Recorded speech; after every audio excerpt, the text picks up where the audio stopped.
Salut à tous les amis, bienvenue sur la chaîne. Aujourd'hui, je vous donne 7 conseils pour pouvoir cuisiner de la pomme de terre. Allez, c'est parti. Alors, le premier conseil que je vais vous donner, c'est sur le choix des pommes de terre.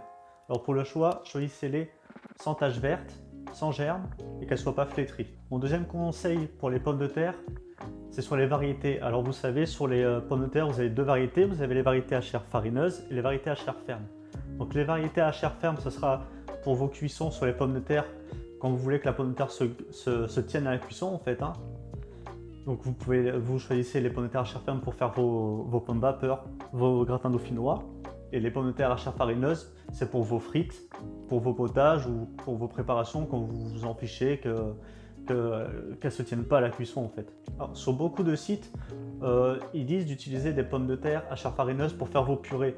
Moi je mettrais un bémol là-dessus parce que en fait le problème avec la purée c'est que quand vous utilisez la pomme de terre pour faire une purée, le risque c'est qu'elle corde en fait. Et votre pomme de terre va corder à cause de l'amidon, du taux d'amidon dans votre pomme de terre. Et les pommes de terre à chair farineuse, du coup, désolé c'est un petit peu technique, vos pommes de terre à chair farineuse contiennent plus d'amidon que vos pommes de terre à chair ferme. Donc moi je conseille plutôt de prendre des pommes de terre à chair ferme pour utiliser pour faire vos purées de pommes de terre.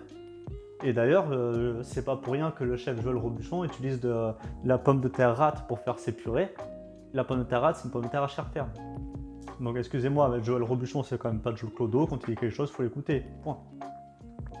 Alors, mon troisième conseil, c'est sur la conservation des pommes de terre.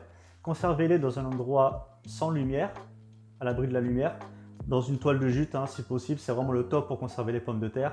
Et entre 8 et 12 degrés, voilà, c'est la température idéale pour conserver vos pommes de terre. Quatrième conseil, si vous cuisez vos pommes de terre à l'eau, pensez à bien garder la peau des pommes de terre, ça va la protéger de l'eau. Et vous démarrez votre cuisson avec de l'eau froide, salée. Mon cinquième conseil, c'est quand vous travaillez la pomme de terre, que vous devez réaliser une purée, travaillez la pomme de terre toujours à chaud. Voilà, ça évitera qu'elle corde et qu'elle devienne très élastique et pas du tout agréable en bouche. Et n'utilisez jamais de robot mixeur sur votre purée de pommes de terre, toujours un moulin à légumes. Donc pour mon sixième conseil, je vais vous donner quelques variétés de pommes de terre pour les chairs farineuses et les chairs fermes. Donc en chair ferme, vous pouvez utiliser par exemple de la charlotte, de la pomme de terre rate ou de la pompadour. La pompadour qui est une label rouge il me semble, donc c'est vraiment une bonne variété de pommes de terre. Et pour les pommes de terre à chair farineuse, vous allez pouvoir utiliser la binch qui est connue pour les frites, mais aussi la grilla que vous pourrez utiliser, ou la manon qui est aussi une très bonne pomme de terre pour les frites. Alors mon septième conseil, c'est sur la pomme de terre Agatha. Alors cette pomme de terre, je la trouve vraiment nulle.